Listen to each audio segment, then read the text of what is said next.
Down the deadlift. First things first, we want to find where our feet need to be in relation to the bar. Line up so the middle of your foot is directly underneath the bar. I want to grab my feet to the floor so that I'm evenly distributed right in the middle of that foot. From there, we're going to push my butt back, reaching down and grabbing that bar. I want you to think about taking the slack out of the bar before you push the floor away with your legs.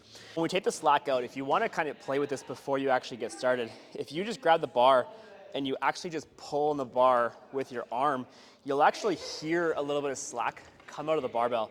So when I say pull the slack out of the bar, that's what I mean. You're gonna get extended through your back, you're gonna pull the slack out of your bar so that you can push the floor away with your legs. When you pull that slack out, what you wanna think about doing is breaking the bar. So you're externally rotating your shoulders and locking that bar in tight so that so your legs can push the floor away. So you're gonna pull the slack out of the bar, breaking the bar, and then pushing the floor away with your legs. So foot pressure, middle of the foot, push the floor away, just like so. A few things you want to make sure of in the deadlift itself.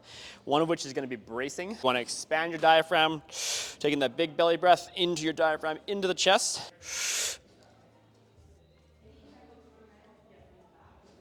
This is just going to ensure that my low back doesn't end up folding forward and I'm keeping as much intra-abdominal pressure throughout the lift as I possibly can. We don't want to turn it into a squat.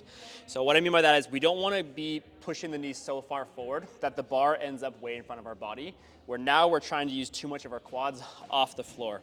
We want to make sure that our shins are relatively vertical in our start position so that we're predominantly loading our hamstrings and our glutes.